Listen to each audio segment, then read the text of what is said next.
Hello and welcome to episode number 29 of Chel Squared. I'm your host, Andrew Chelney, and as per usual, we've got a ton to talk about today. Happy 2019, everybody. The more things change, the more they stay the same, just like the spiel I give at the beginning of each show. Please make sure to follow the podcast on Twitter at Chel Squared and on Facebook at Chel Squared for more hot takes, news by featured guests, poll questions, and a whole lot more. Please rate the show on iTunes if you enjoy listening. It means a lot to me. And every time you either like the show on SoundCloud or give it a rating on iTunes, a puppy gets a hug from its owner. I don't make the rules here, just making sure you are in the know. If you prefer listening to podcasts on YouTube, search Chel Squared Podcast and the show will be there too. Once again, the show is now on Spotify. Just search Chel Squared and it's on there too. The show is everywhere. If the show isn't on your preferred listening platform, let me know and it will be on there sooner rather than later. Wanted to give a quick shout out, by the way, to Mark Allred and Nico Rivera for the incredibly positive reviews they left on iTunes this week. It truly means the world to me. It really, I can't even put into words how much those reviews mean to me. Now, on to what we're going to be talking about today. We've got some World Junior stuff to talk about.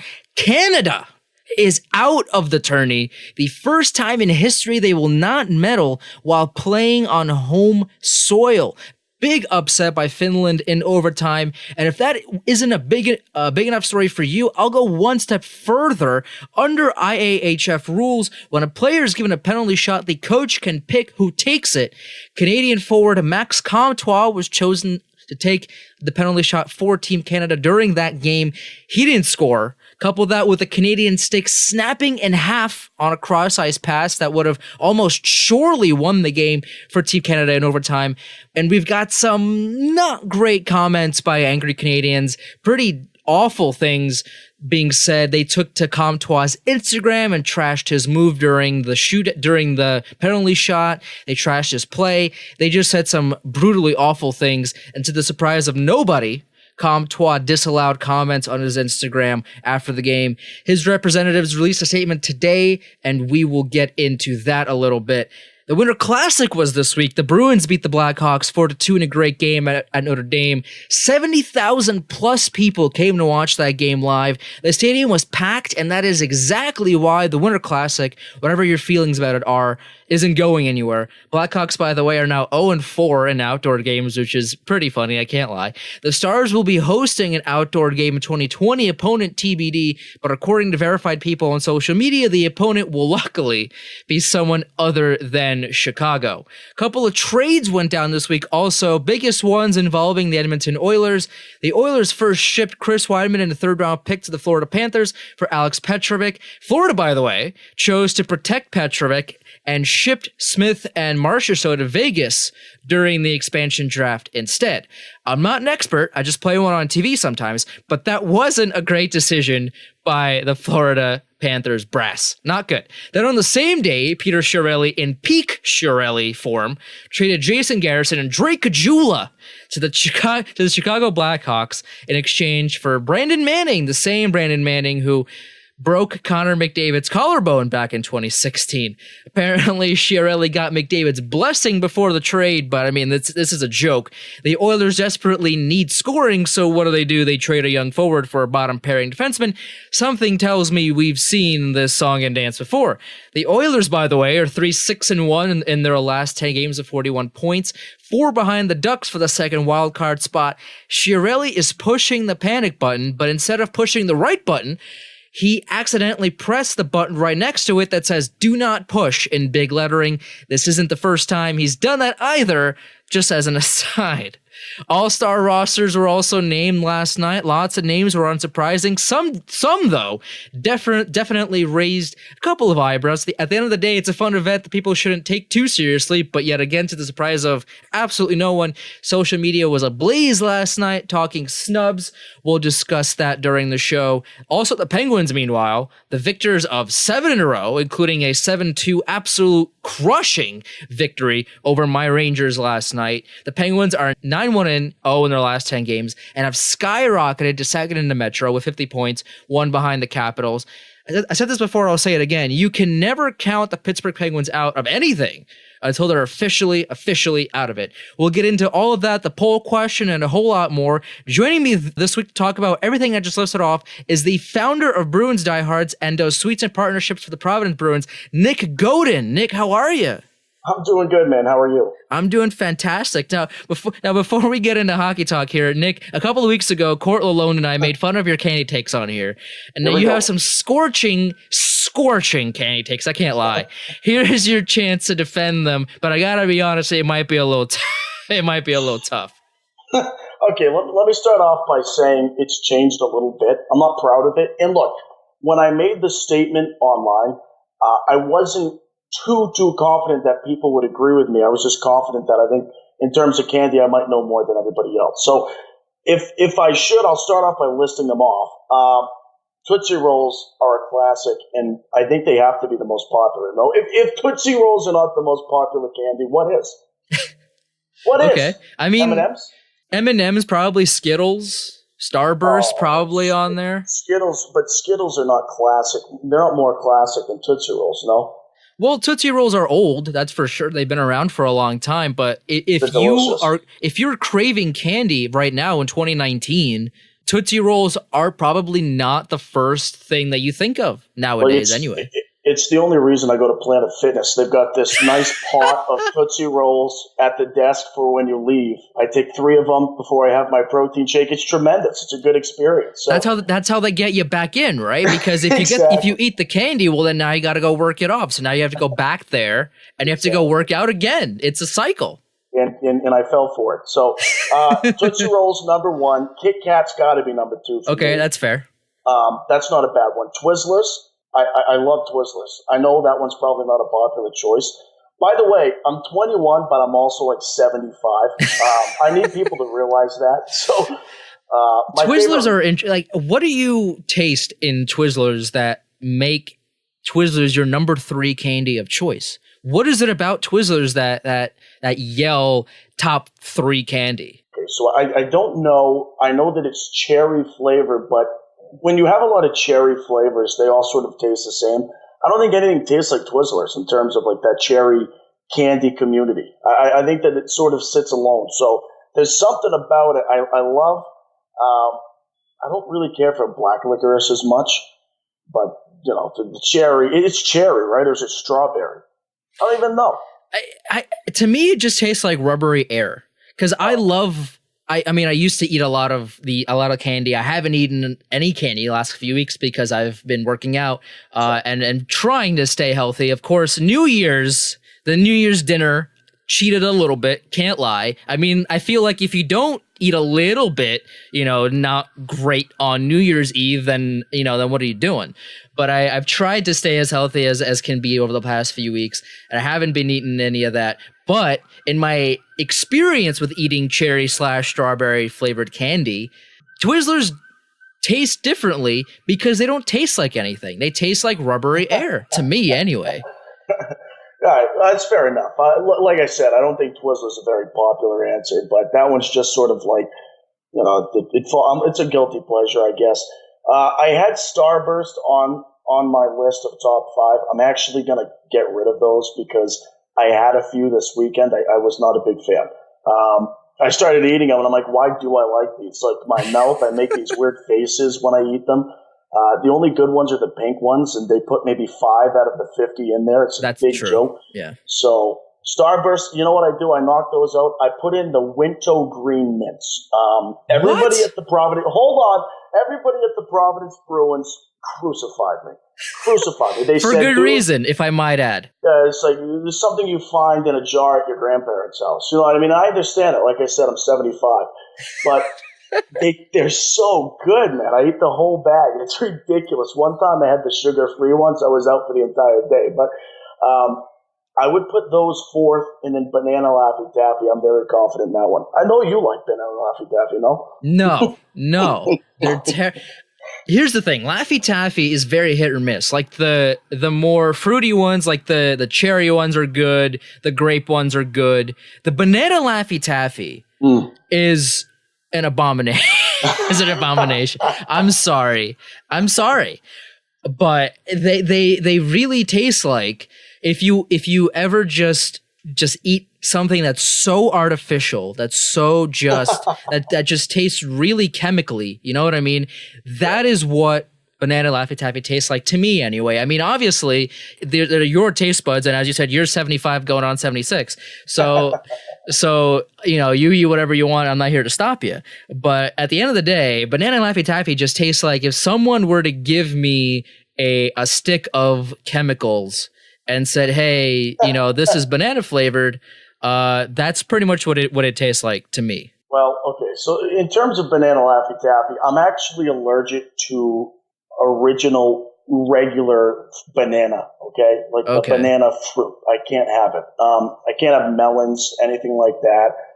It's like a pollen allergy, and pollen's infused in the skin. It's a little chemistry going on here today. So I was told there'd be no science on this podcast. No science. No. I failed chemistry like 3 years in a row, so I shouldn't be the one talking about it anyway. But I don't know. Banana Laffy Taffy, that one's totally out of left field. I'm going to stick by it, though, because I always enjoy it. I'm more confident in Tootsie Rolls being the top candy in the world than putting banana Laffy Taffy as my fifth. I'll say that. But I have to say, to give you some credit, because you gave me some credit on my Kit Kat answer, soup is severely underrated and doesn't get enough respect. You're absolutely right. I tweeted this the other day on my actual Twitter at Andrew Chel, by the way, a little plug there for you. I tweeted this the other day that soup is the most underappreciated food of my generation, which it is, because I just feel like not enough people are enjoying soup, but there's so many things that you can do with soup. I tweeted this as a response to somebody. I said that soup is the Swiss Army of food, because you can literally put almost anything in there and it will work. Soup is so good, and so you can do so much with it, and people just don't seem to enjoy it as much, at least in our age range, as other people do. And it bothers me, because soup is so good at what it is and what it does that you pretty much can't go wrong unless you make it wrong, which in that case, I mean, what are you doing? But soup is so good in so many different ways that I feel like soup is just being disrespected by our age group, and it's time to put that to a stop. Right. I couldn't agree with you more. I mean, this just adds to me being such an old, 21-year-old. But I love soup. My favorite's tomato soup. Okay. And just goes to prove how versatile soup is, because you have it with grilled cheese. You dip your grilled cheese in the soup. It's fantastic. I think I have to say, though, if you were thinking, I assume that they have Paneras out in New York. Is that correct? Yeah, they do have Paneras. Yes. So Panera is probably, wouldn't you agree with me, the leading soup chain right now? It's got to be, right? Yeah, what else is there? At least in terms of soup that isn't in a can. Yeah, right. For sure. It is so expensive. Panera. It's ridiculously expensive. And when you think about, our generation, they can't really afford Panera soup. It's a big joke. I just bought somebody their dinner at Panera the other day, and I had to go get a loan after. I'm telling you, it's ridiculous. We're too busy buying and eating avocado toast. You know what I mean? We can't afford anything else. Hey, I'll do anything Tom Brady does. So avocado ice cream, avocado toast, I'm in. No tomatoes though. If you're doing what Tom Brady does, true. And no beer, which is why I'm not a loyal follower. What was the fourth candy? I've never heard of this. What is it? The peppermint. The Winto green mints. You have though. They're the lifesaver mints. Oh, okay. But it's the specific kind, the sort of like the green package. Yeah. The one you find in every grandparent's house. Yep. I feel like if you're going to put any candy top 5, right, people have to know what that is. Do they not? To make it into a top 5, right? Like Tootsie Rolls are good, don't get me wrong, but to be a top 1 candy, I mean, that's tough, right? But at least I know what a Tootsie Roll is. You had to explain to me what the number 4 choice for you was for me to understand where you're coming from. Okay, but let me bring this up, though. You go to a hotel, they always have those chocolates on the pillows. They don't do it as much now as they used to, but it was always the same chocolate, wasn't it? It was like the kind of minty chocolate. You know what I'm saying? Sort of. Yeah. I mean, Yeah. I haven't traveled too much, but yeah, I think I know what you mean.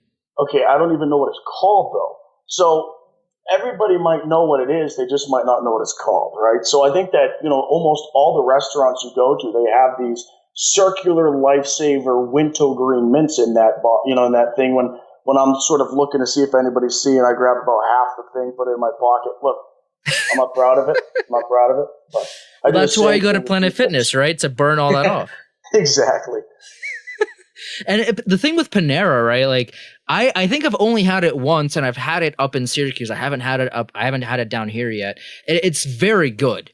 I mean, by the way, this show not sponsored by Panera, but I did really like the food. The soup was great, but I mean, you're totally right. It is an expensive lunch/dinner to have, and it's one that, especially in our age range, where again avocado toasts are taking over our entire bank accounts here, that we probably shouldn't be having as much as people are. Even though, again, it is you're absolutely right. The leading chain for soup, if we're not talking cans here, if we're talking real live soup, I mean that's it. That's the number one. I can't think of any other big chain that carries those kinds of soups, and if they do, they're good soups. The second one that I could think of off the top of my head is Olive Garden. They have pretty decent soup, not the best soup, but pretty decent soup. Mm-hmm. But in terms of chains, it's Panera, Olive Garden, and that's about it. Yeah, no, you're right. Also, you bring it up like the avocado toast. When did we start using food as like the equivalent of a fashion statement? Because I'm starting to get very uncomfortable with people talking about, I love my salad with some pesto and some quinoa. It's like, really? Can you stop bringing it up? Look, we get it. You like things that most people don't eat, all right? When did it become like, hey, look at my Gucci sunglasses next to my pesto spread on my bread? It just bothers me, you know?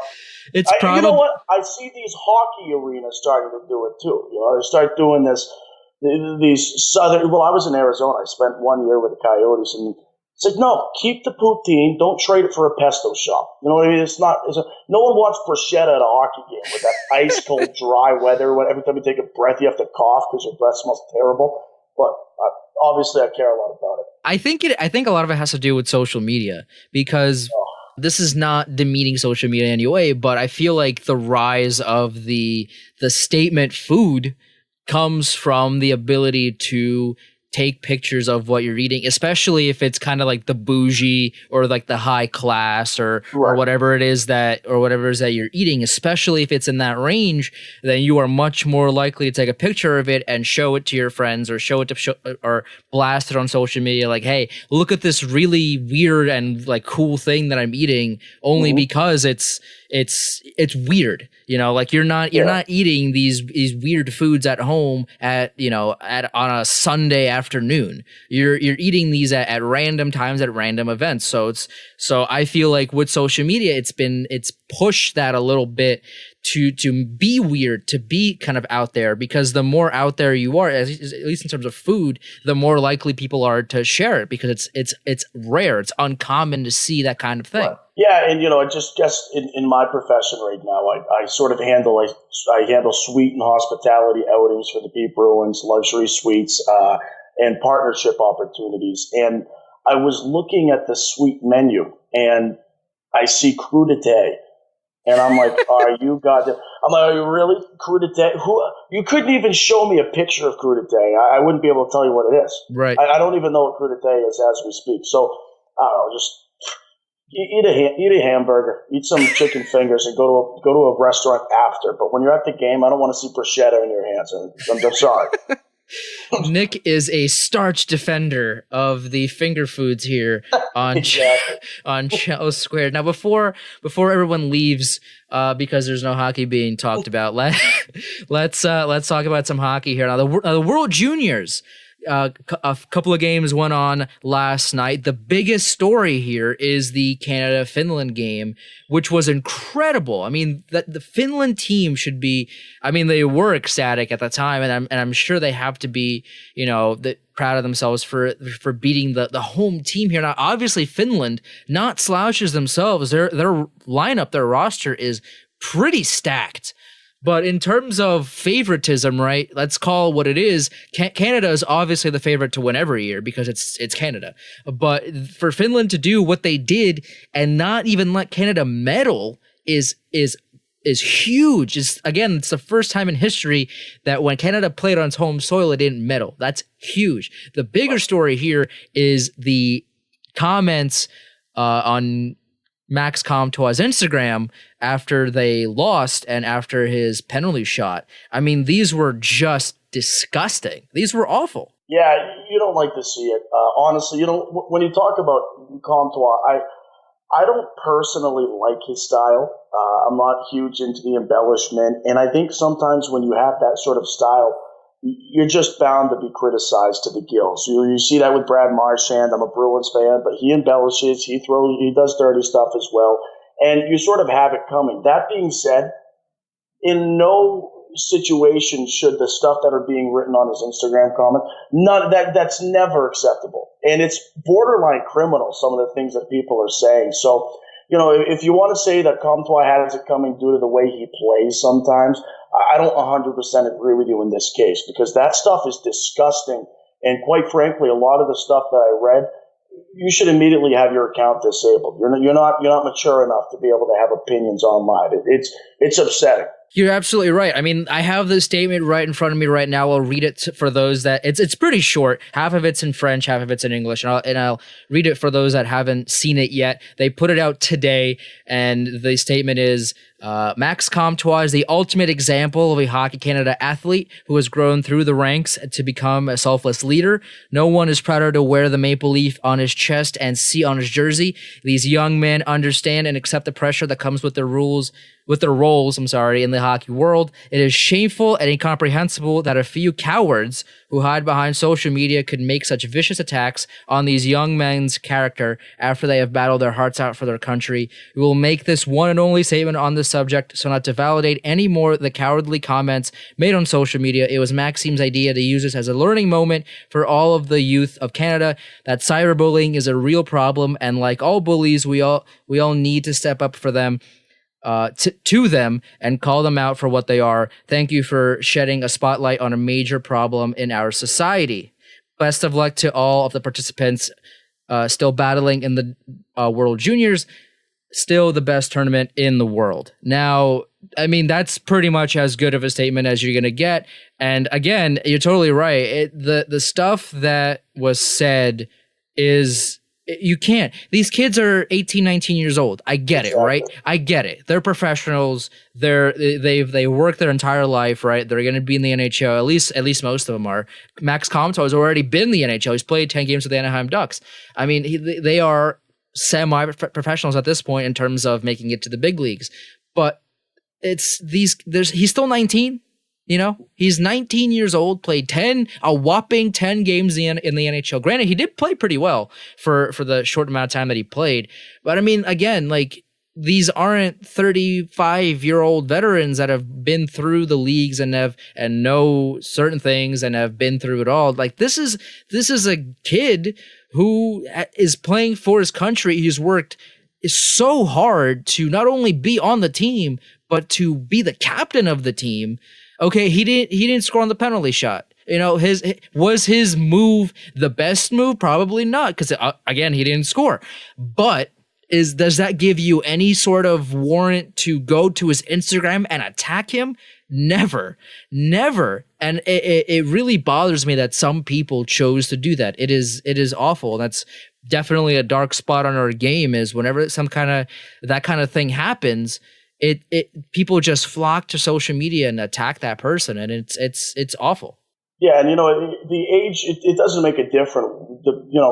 He's 18, yeah. He's 19. You can be 45. Still don't say stuff like that. But it's important to mention, because at 18, 19, you are still developing, not only in terms of your skill as a player, but who you are as a human being too. There's still a lot of life lessons. So if you're a 45-year-old person commenting and saying things. I read one that said, I believe, and I hate even talking about it, but it's important to sort of shine light on how bad these comments were. I saw one that said something like, I hope you get AIDS. Like from somebody who's like 40 years old. And it's like, are Terrible. you kidding me? It's absolutely ridiculous. It's reprehensible. And I got to say, a lot of these kids who are on this public forum, who, you know, have been athletes with a light shined on them for a very long time, are 10 times more mature than some of these 40-year-old scumbags who feel like they need to do this. I don't know. It is too bad. I will say, though, on a little brighter side, there were a lot of people who flocked to the internet to support him as well. And a lot of times when you see the bad things in society, the good side comes out as well. So it was great to see, you know, Americans, Canadians, people from all over the world supporting him. That was nice. Yeah, no, that was definitely a bright spot for sure. Some of the other games that went down, I mean, the U.S. beat the Czech Republic 3-1. Russia slammed Slovakia 8-3, and we got a couple of really, really, really intense games tomorrow. We've got Russia and the U.S. tomorrow at 4 p.m. Eastern Standard Time, and you got Finland and Switzerland. You've got some really, really exciting games. And hopefully, tomorrow, first of all, that this doesn't happen. Secondly, if something like this does happen, that people don't flock to social media and start just delivering the worst things to these kids. I mean, think about it, right? Let's, you know, I just feel like you shouldn't do this to anybody, right? But especially if you're 30, 40, or however old you are. Let's say this was your sibling, or if this was your child, or, you know, whoever it is, and would you say the same thing? Would you go to their Instagram page and say the same thing? I would guarantee that you won't, you know, because you have the common decency to not do that. So think about you doing that, and think about why. Hey, maybe I shouldn't say this, because again, these are human beings, not robots here, and you shouldn't say it to robots to begin with. I mean, I don't know how you talk to your phone or your computer, but probably shouldn't say those things to your tech either, let alone an actual person that has worked so hard, so tirelessly to be where they're at, and you, all high and mighty behind your computer screen, choose to say ridiculously terrible things about these players, which is, I mean, it's terrible. You just take a step back before, you know, hitting that post button, before hitting the comment button. Just take a step back and think about it. Just, you know, is this something that I should post? And how would I feel if someone posted to either my page or my kid's page or my brother's page, my sister's page, or whoever's page it is?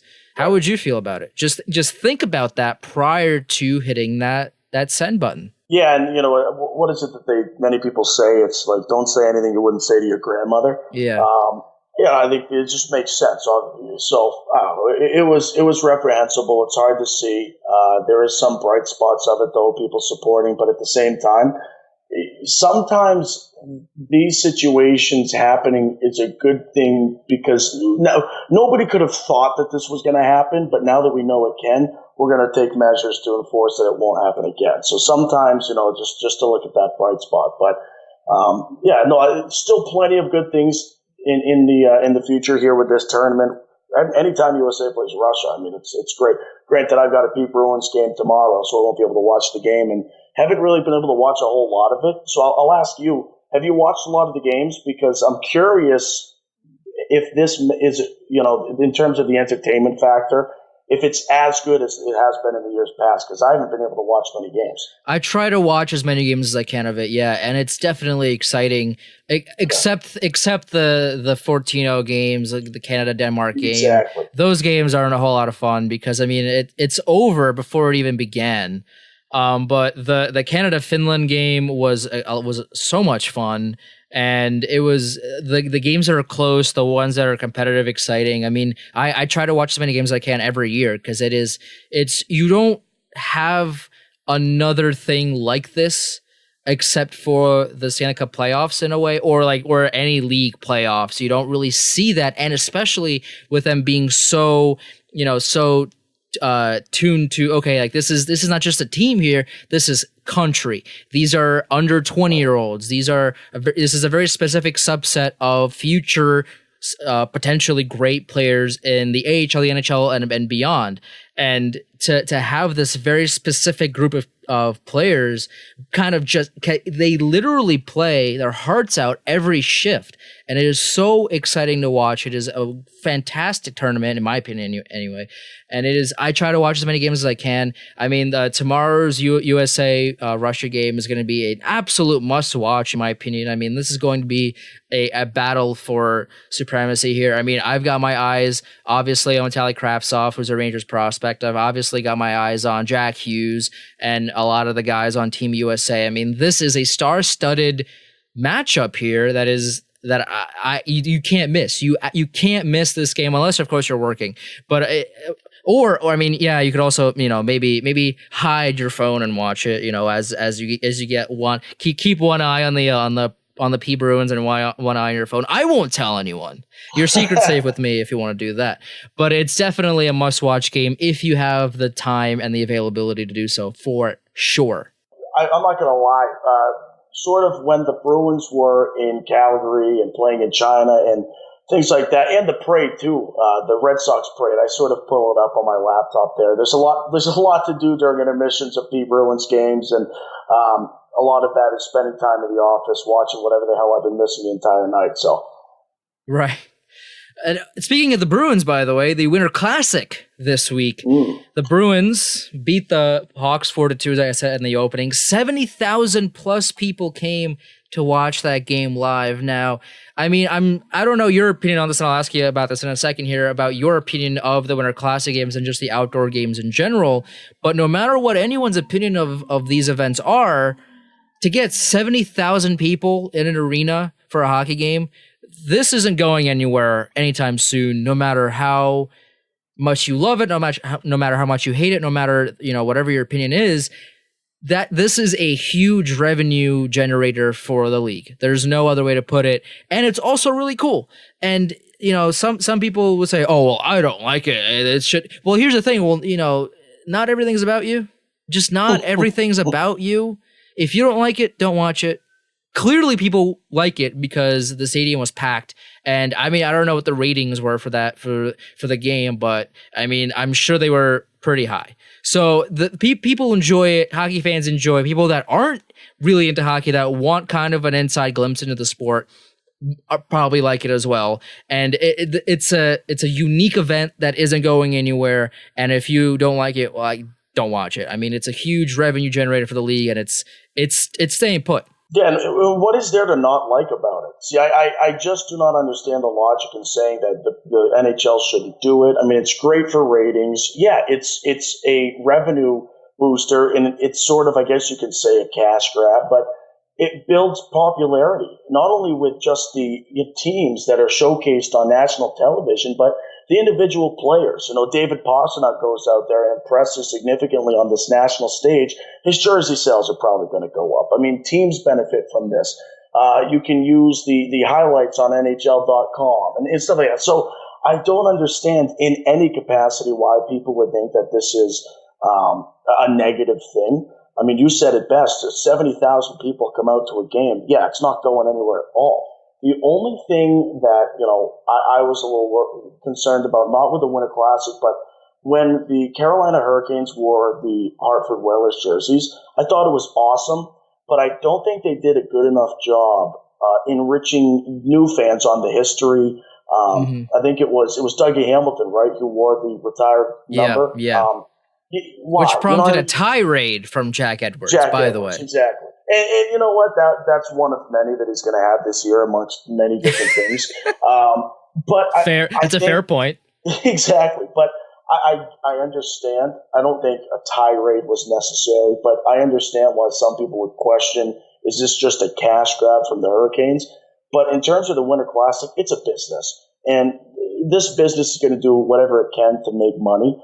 and it's not hurting anybody. So if you're upset that the NHL is going to continue doing the Winter Classic, I just don't understand why. It's not going anywhere. No, it really isn't. And the Stars were it was announced that the Stars will host an outdoor game next year. Opponent to be determined, but apparently it's not going to be Chicago, which is great because all the comments, obviously, to the original tweet was that it was going to be the Chicago Blackhawks from fans and that were joking a little bit, but. 0-4. I don't think Chicago wants it anymore. Yeah, no, 0-4, not a great start to outdoor games. But who would you want your opponent to be if you're the Dallas Stars, in your opinion? Because I personally would love to see a Dallas-Minnesota game outdoors.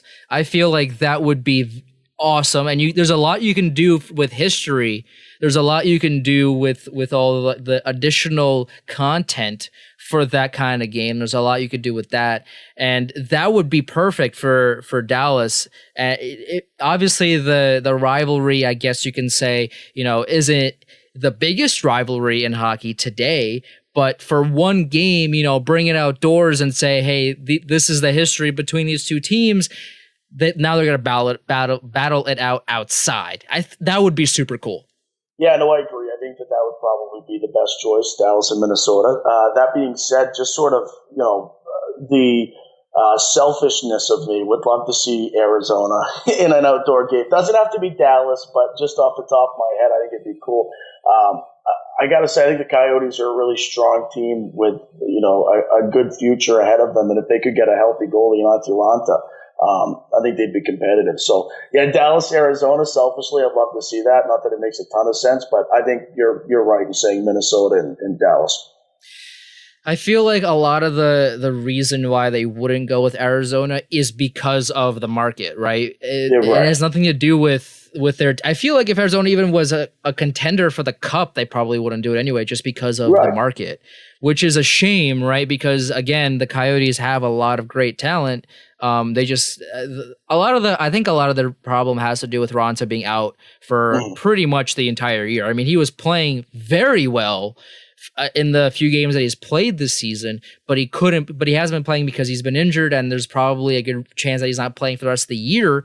And the Coyotes are going to suffer greatly because of it. So the Coyotes, I mean, again, I just feel like even if they were contending, probably wouldn't make an outdoor game, or unless you wanted to do a stadium series game, and you would have Coyotes Vegas battle it out. That would be super cool. That would be the right move, I'd say. That's a good answer. And it's tough because obviously having been in that organization for a year last season, I was subjected to a lot. I mean, I was able to have conversations with Biz, Tyson Nash, guys like that. The organization overall is just a lot of fun.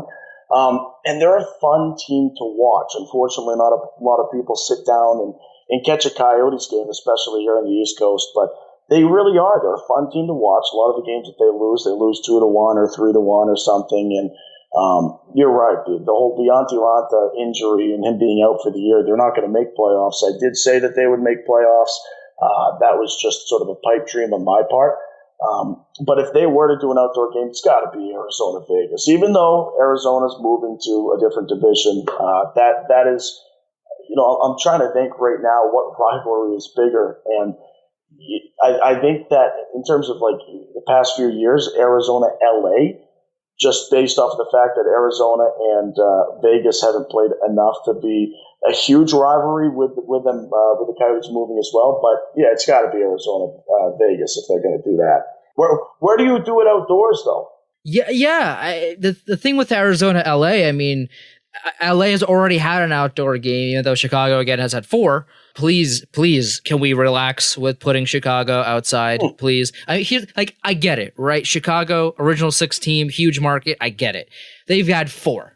The Rangers have had 3, I believe. They had the one they've also had 4.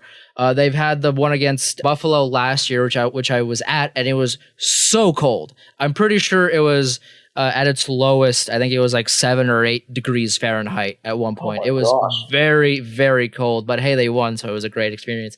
They had the 2 outdoor games in the Stadium Series against the Islanders and the Devils, which they both won. They also won against the Flyers back in 2010, I'm going to say 2010, I think it was.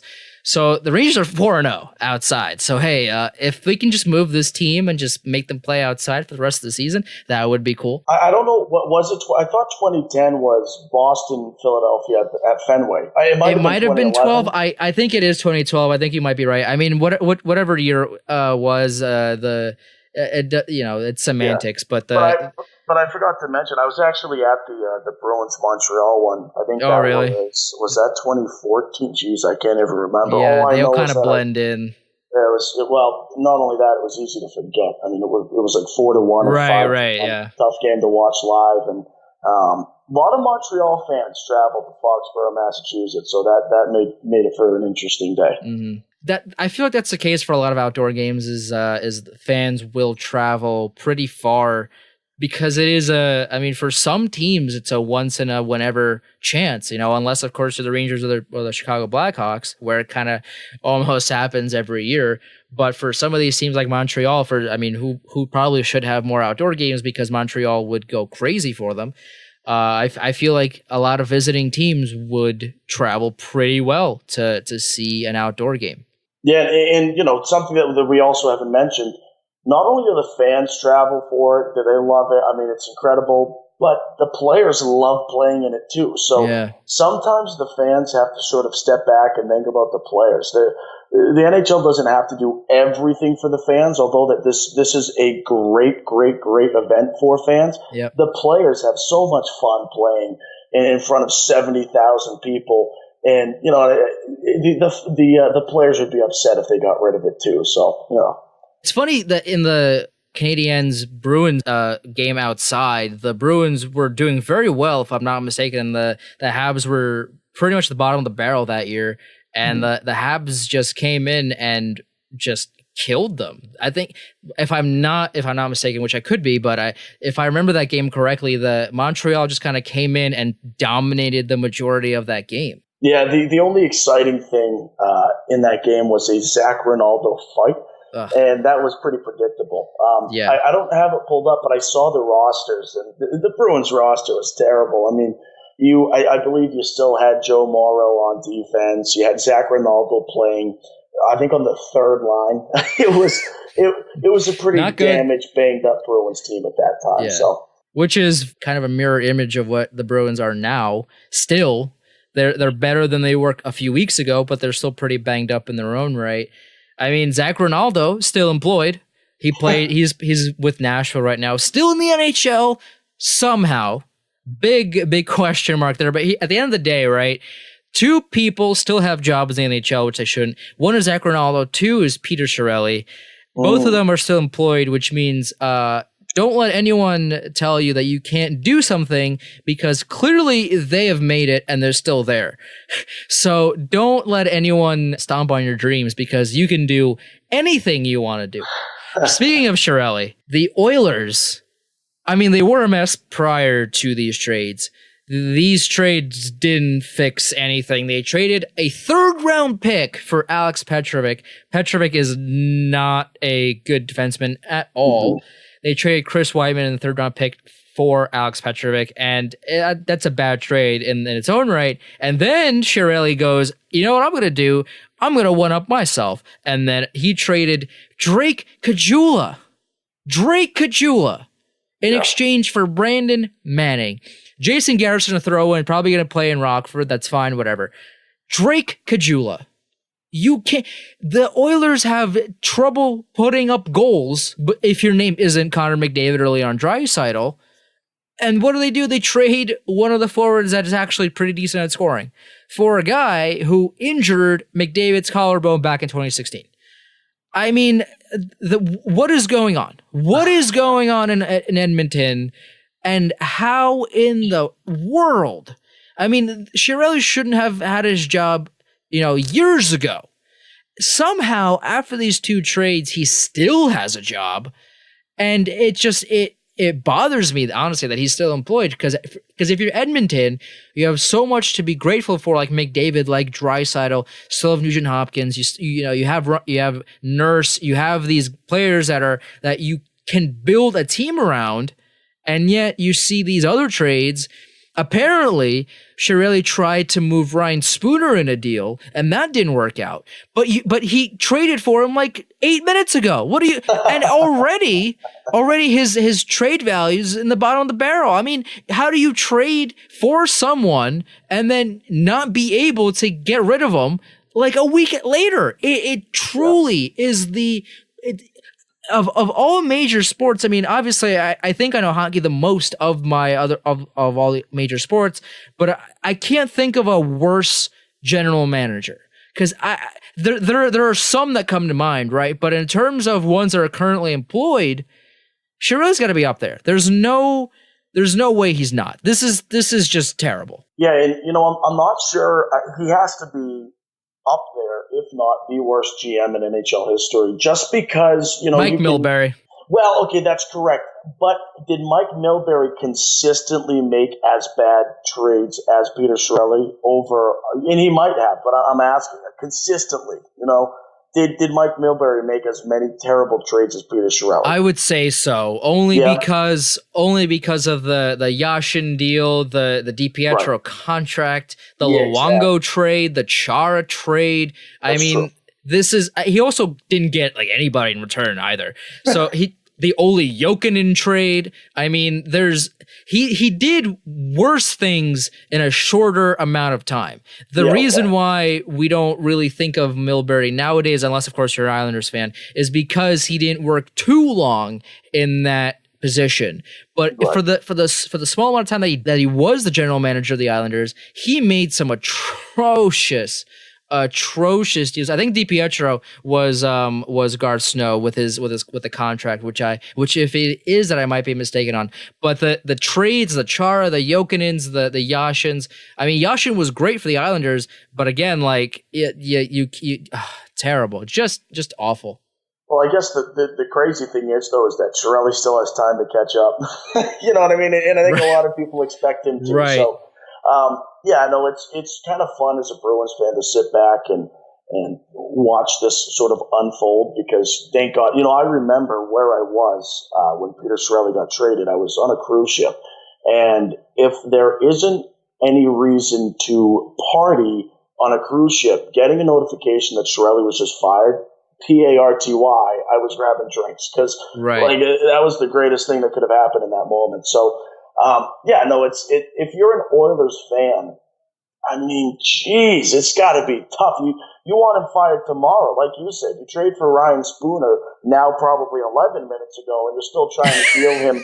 It's silly. It's so silly. How he still has a job, and I don't anticipate that he will much longer. And at this point, he'll probably never be an NHL GM again, wouldn't you think? No, you're right. I mean, and this leads into my poll question for this week. The question, and of course, if you want to tweet at the poll or vote in the poll in future polls, it's on Twitter at Chel Squared. All four of these teams that I'm going to list off in a second here have either struggled for a long time and or have major front office problems. Which team would you rather be a fan of? Now, this poll got 220 votes, and the four options are the Oilers, the Senators, the Canucks, or the Panthers. Now, before I tell you which option is in the lead, Nick, which of these four teams would you rather be a fan of? So it was sort of easy for me. It came down to, I actually chose the Panthers. Again, 75 years old, love the weather out in Florida. So I think it'd be nice to go to those games. I went to Sunrise, Florida for the Connor McDavid draft, and I actually fell in love with that, the BB&T Center, right? That's what it's called. So fell in love with that arena. The food court's pretty crazy. It's pretty nice. And I don't know, I like the jerseys. I just feel like it would be nice to be a fan of the Panthers. But the Oilers came as a close second because I anticipate that things are going to start getting better with that organization very soon. You can't have Connor McDavid and not give him a supporting cast for too long. I think things are going to get better there. So they were a close second. It's funny you say that, and the Oilers are way in the lead. 52% of the vote went to the Oilers. The Senators had 9% of the vote. The Canucks were second with 25%, and the Panthers are third with 14%. And it's funny you say that because, again, the Oilers, we've been saying this for the better part of 12, 13 years now, ever since they made the final and lost to the Hurricanes in 2006. We've been saying this, right? We've been saying, they'll get better, they'll make the playoffs, and they did, and they almost went to the Western Conference final a couple years ago, and now they're bad again. So in terms of, being an Oilers fan, you have McDavid, you have Draisaitl, you have these young guys, and yet you still have Chiarelli. You still have you had McClellan up to very recently.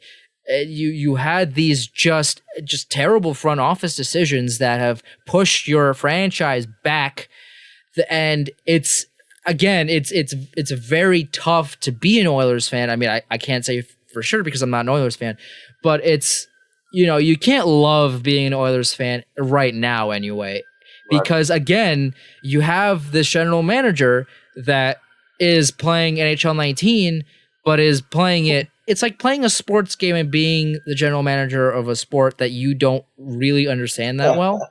It's pretty much what Chiarelli is doing. I mean, there's a clip that resurfaced on social media a few days ago from behind the Bees when Chiarelli was still with Boston, and he was discussing whether to trade Tyler Seguin.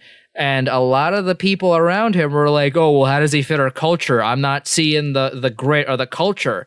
And in my head, I'm like, here's the thing. Who cares about the culture if he's an all-star? Well, I don't know if he was an all-star back then, but if you have a potential all-star who can score at will, who cares? Who cares? Yeah. What is hashtag culture, hashtag grit factor? Who cares? Who cares? And that pretty much sums up Peter Chiarelli in a nutshell, right? He cares so much about this culture, this grit, this sandpaper, whatever other word that you want to use, instead of, hey, can this guy score goals? Hey, is this player good or not? I guess he doesn't care about that because, as we've seen, trade after trade after trade, Chiarelli just isn't capable of making a decent trade.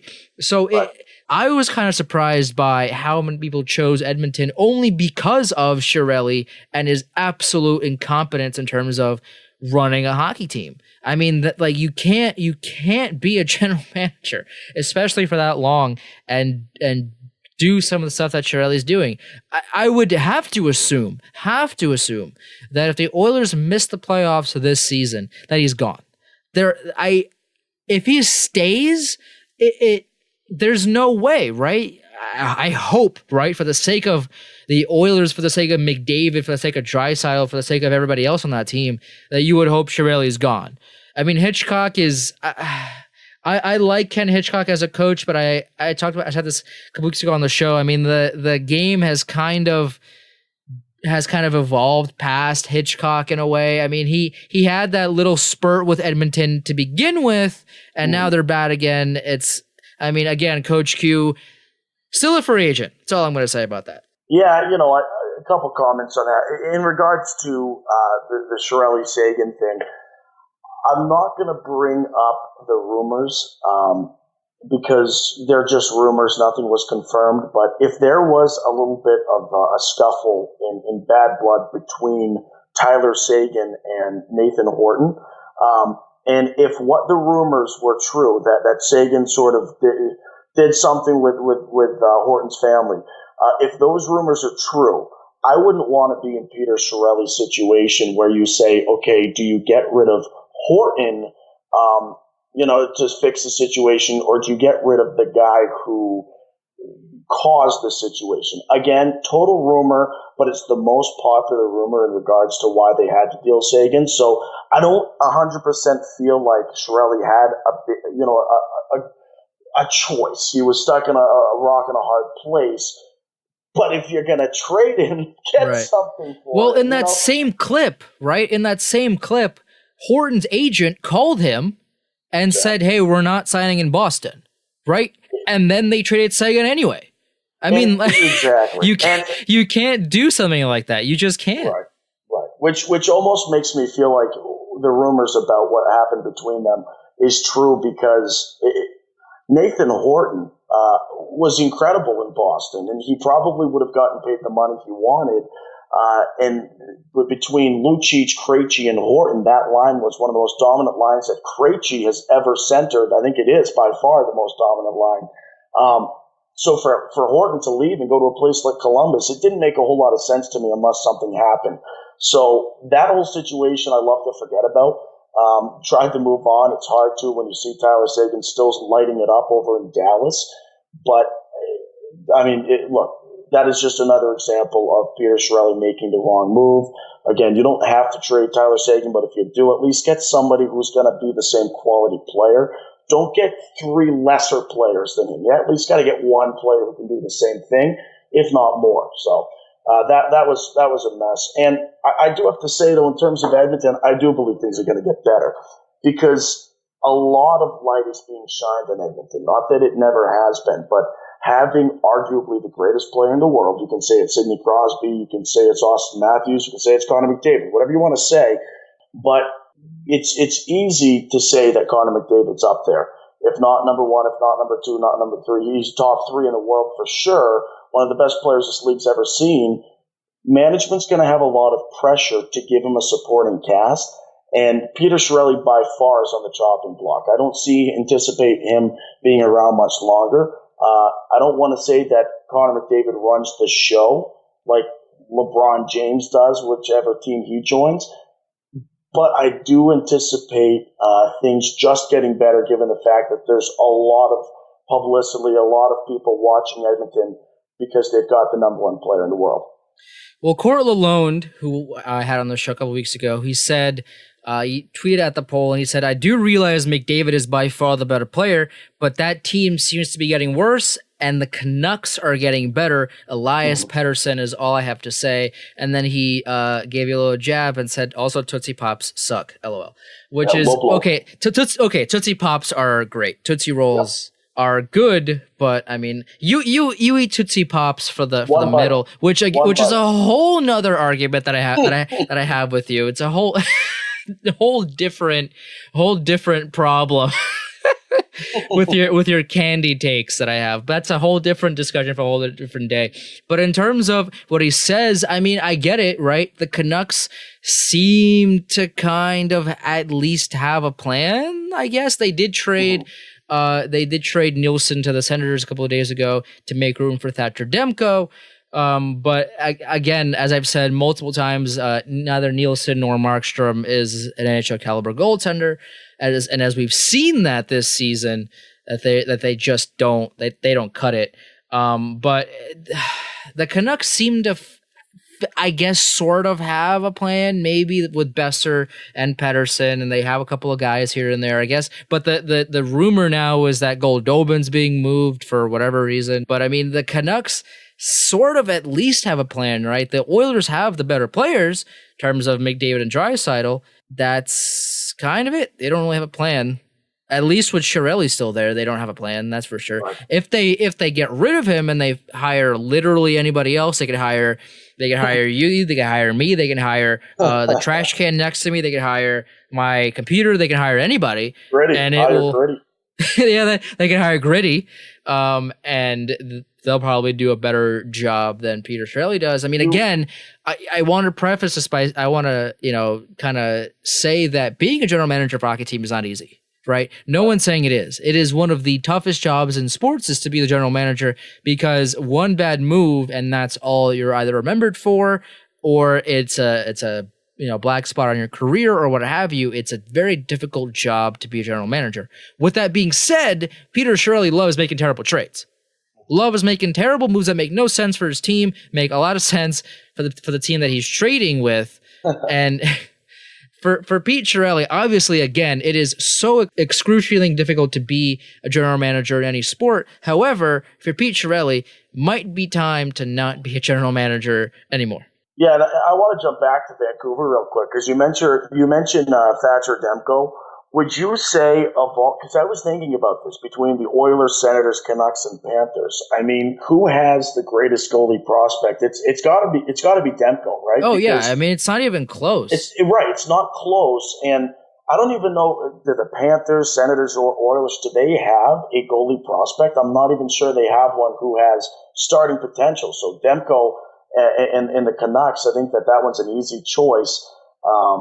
Most of those guys, like Cam Talbot, he's just not your answer. The Senators, Craig Anderson, he's going to be gone soon, and they don't have a replacement. The same thing with Roberto Luongo. So, I think the Canucks is a good answer. I got to give Court that one. He can sort of, he can keep quiet about Candy, but in terms of that, I was saying. Well, really quick here before I let you go, a couple of things that I want to mention. The All-Star Game rosters are announced.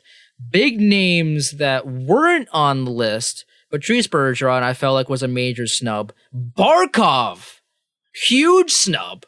He didn't. It really bothers me that Barkov isn't on this list, and I think it's a joke. I really think that Barkov not making the list is a joke. However, right, if you look at the Atlantic Division All-Star team, it is very difficult to say, who he should be in place of, because the Atlantic Division All-Star team is Jack Eichel. You got Kucherov, Matthews, Pastrnak, Stamkos, and Tavares. Those are your forwards. Who you take out and put in Barkov, right, is a big question that we can debate till the end of time. Which again, every divisional All-Star team still has one more spot that you can that is up to a fan vote, and then you could pick out of, I think it is like eight players in each division, and you could pick one to put in the All-Star game. And again, the All-Star game is it's fun. It's not supposed to be taken too seriously, but at the end of the day, Alex Barkov is an All-Star. That's all I'm going to say about that. But and Keith Yandel is making his third All-Star appearance for the Florida Panthers. That is the one per team. Keith Yandel made that list. By the way, should still be a Ranger. I'm so salty about that. Not gonna lie. You should have always been a Bruin, but I'm fine with that. That makes sense. Well, one player that I kind of have a problem with being on this list is Carey Price. Carey Price is making his 7th All-Star appearance, which again, like, Carey Price is a great goaltender. No one's going to argue that, but he's not having a great year. 904 save percentage, 284 goals against average, and has his goals saved above average this season is negative 3.74. I mean, he is not having a great year. It's honestly a below average year, especially for Carey Price. And again, the argument is, who would you take out? Who would you put in? Well, I got some replies that maybe Max Domi should have been in there and put someone else in there for a goalie. But I mean, the forward list on the All-Star team is difficult as it is to put Barkov in. I mean, who would you get rid of to put Max Domi in is a whole nother argument in and of itself, because again, he's having a great year. He definitely deserves to be an All-Star, but you literally can't put him anywhere. Which in that case, I understand why they put Carey Price in.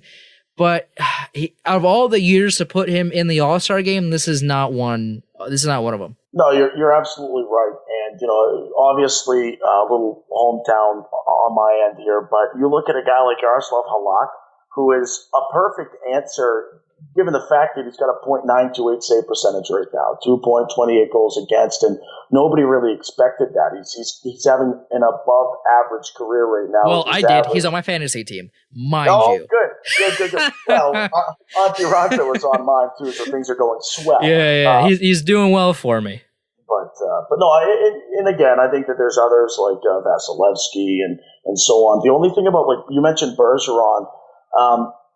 Again, due to his injury throughout much of this season, sort of probably discredited him, and they put in David Pastrnak. But I agree, Carey Price. It's just that's a silly choice there. I think Halak, maybe Vasilevsky, somebody who has proven himself. I mean, even I haven't looked at the stats, but even Buffalo's goalie there, Carter Hutton. I mean, how has he been doing in terms of the statistics? It's probably better than Carey Price, no? Yeah, I mean, I don't know his exact numbers. I haven't pulled it up, but I mean, honestly, isn't that difficult to be better than Carey Price this season in terms of numbers here, in terms of his save percentage, in terms of his goals saved above average. I mean, they're low. They are very, very low, especially for a goaltender a caliber like Carey Price. They're very low. Hutton's at a .917, so still better than Price. Right.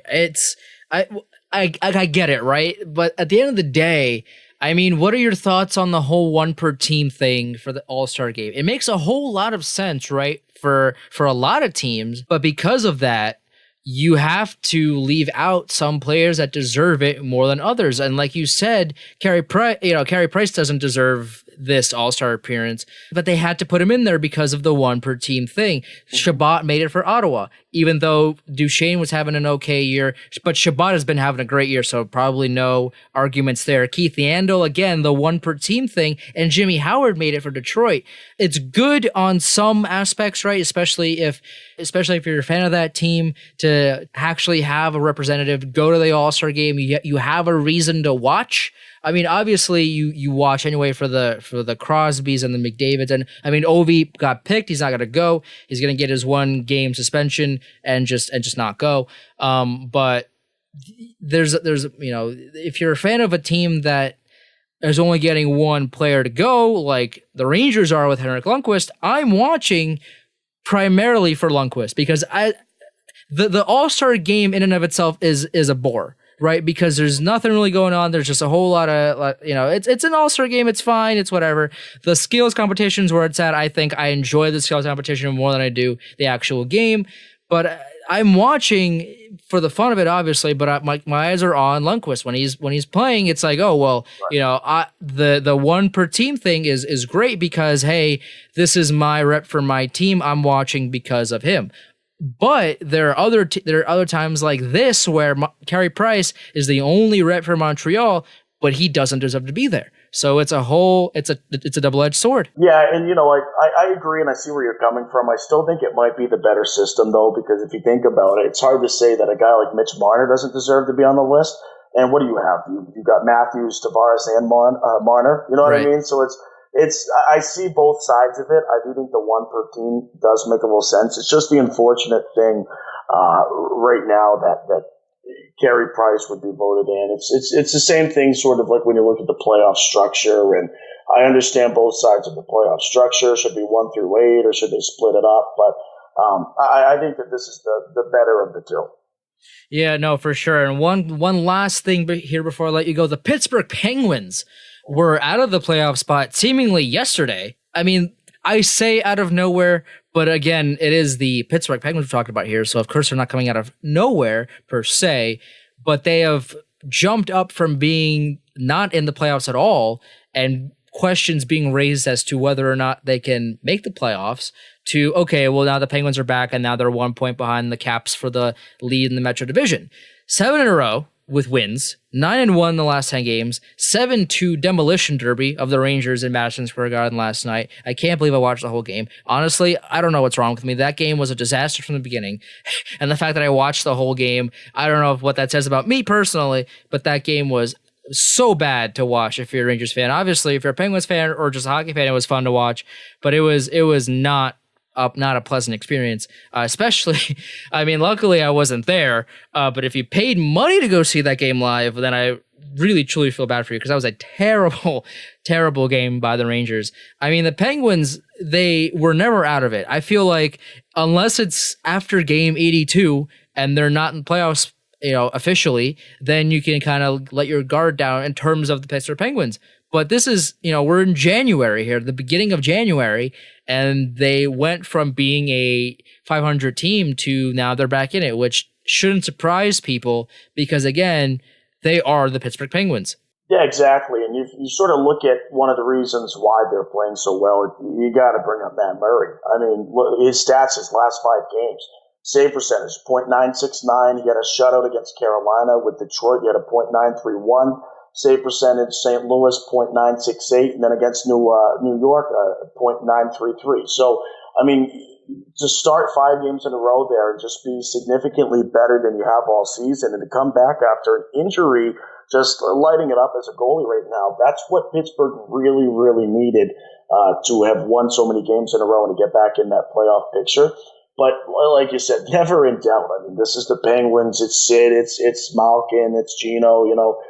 Phil Kessel as well. They've got a really good team. They always will, as long as they're at the helm of these players. They just really needed Matt Murray to step it up, and that's what he's done so far. So I do think that they're going to be in the playoffs and one of the teams that probably contend for the Cup once again. Well, one of the teams that you mentioned 4 teams that Matt Murray played against, and that he, to his credit, played very well against. They're not playoff teams. None of the 4 teams that you listed are playoff teams. Detroit's not, Rangers aren't, St. Louis is, and I forgot the 4th one. But, I mean, these aren't playoff teams. Now, mind you, he still played very well. So, and you're right about that. I have to give him credit for that. And I did talk about him a couple of weeks ago on the show that he wasn't doing well, and that's a big reason why the Penguins were struggling. And now that he is back and he's playing well, the Penguins they're 9-1-0 and they've won 7 in a row, which is they don't live and die by their goaltending, but the goaltending is a huge, huge, huge factor of that team, as is, of course, any team for that matter, but especially Pittsburgh. And Matt Murray, I mean, again, you have to play well against everybody in the NHL, right? You have to do that.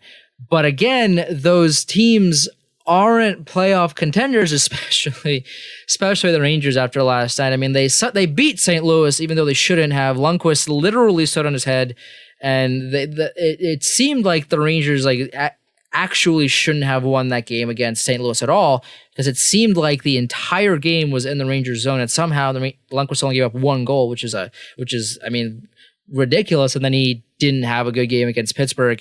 But the Penguins, again, I mean, 7 in a row. This team is you can't count them out. You can't say, oh, they're just the Penguins in November when they're not doing well. It's January and they are on fire. Thankfully, I have Crosby and Kessel on my fantasy team, so I am very happy about that. I think I one up you. I've got Landeskog and Rantanen. Oh, so those two going together, it's pretty nice. But I do got to mention, I get what you're saying in terms of these teams aren't playoff teams, but anytime you're making 39 saves against Carolina, it might not be a playoff team, but as a goalie, you're almost being tested at a playoff level. When you can get a shutout with 39 shots facing you. It's the NHL. Everybody's good. Everybody's quick. And as a goalie, you're still facing quality shots, even though these teams aren't top in the league. So, you look at it, a lot of these games, 31 saves against Washington, 39 against Carolina, only 28 against Detroit and New York, but 3rd against St. Louis. So, still impressive for Matt Murray. He does have to build upon it and still beat teams like, Boston, Toronto, Tampa Bay. That's where the real test is going to be. Tampa Bay, to my knowledge, I'm pretty sure this is correct, but correct me if I'm wrong. The Lightning didn't lose a game in regulation in December, which is that sounds correct. I feel like I have heard absolutely wild. They're 31-7-2, 64 points. The Toronto is 2nd in the Atlantic, 10 points behind the Lightning with 54 points. The Lightning are 9-0-1 in their last 10 games. They've won 6 in a row. I mean, this team is destined for the Cup. However, as we saw last season, I mean, is Tampa Bay actually going to make it to the final this year? I mean, quick little thing here. I would think that they would, right? Because they're dominating everybody right now. I mean, through 40 games, they've only lost 7 in regulation. That's unbelievable. And yet they were almost as dominant last season, and then they didn't win it all. So there's that kind of question in Tampa Bay whether they can, go all the way this year. Yeah, if Vasilevsky can stay healthy, and not only stay healthy, but stay energized, keep that stamina up heading into the playoffs, they're going to win the Stanley Cup. I'm pretty confident about that. And that's one of the things that has been so difficult for this Tampa team is they go absolutely lights out. They win all these games in regulation, but they're exhausted by the time they get to the playoffs. So it's just another test for them. They're out here. They're scoring a lot. It almost helps that Vasilevsky was injured early on in the season. It's crazy when you think about Louis Domingue, what he did in Arizona, by the way, it was nothing. He let in goals. That's what he did in Arizona. And he goes and plays in Tampa Bay, and there's such a strong team in front of him that people add Louis Domingue on their fantasy team. It's ridiculous. Right. So, and he didn't play well at all. He was not looking good in Tampa Bay. Exactly. Yet they still find ways to win. So that is a positive for Tampa Bay to know that they can still win games even when Vasilevsky isn't playing. And it's nice for Vasilevsky, who admittedly said that he was tired towards the end of the season and going into the playoffs last year. He had a little bit of rest due to that injury so far this year. So, hey, if you're Tampa Bay, and kind of like what the Bruins are doing right now with Halak, if you know that Vasilevsky and, for example, Tuukka Rask are not very good when they play too many games in a season, use your backup, especially for Tampa Bay. You have Louis Domingue, and you're out there winning games in a row, like 5 games in a row. Use your backup. How good are you in goal? Because I mean, I'm sure if they needed an emergency goalie, you could probably win a game or two. Yeah, no. I mean, if I'm putting on any goalie equipment, I'm insulting any goalie who's ever played because I'm pretty good, on a carpet. But I just got my first pair of skates for Christmas this year. I'm not great at skating. I've always been a fan and a broadcaster, color commentary, but in terms of actually playing the game, not proficient in it. So I'm looking forward to learning. But you know what? If there is any team that would sign me, it's got to be Tampa Bay because I'm not getting any shots on me. That team in front of any goalie is pretty solid. So for sure, Nick, this was awesome. I loved all of your takes except for the candy ones. No, I'm kidding. Nick, this was awesome. Tell me where people can follow you, and tell me about your podcast, Bruin Diehards, and give me all your social media. Yeah, I appreciate that. Thanks for having me on. It was a lot of fun. Love doing stuff like this. You can find my personal page at Flying Orr, like Bobby Orr, FLYINGORR. And you can also find our Twitter. It's at about 25,000 followers at Bruins Diehards. We also have a website, bruinsdiehards.com. Our podcast, Bruins Diehards, is on about everywhere you can find a podcast, just not Spotify yet. Still trying to get that all figured out. So, again, I appreciate it. It's been a lot of fun. Yeah, for sure. And this was another episode of Chel Squared. I'm your host, Andrew Chelney. Episode number 30 coming up next week. I will talk to you then.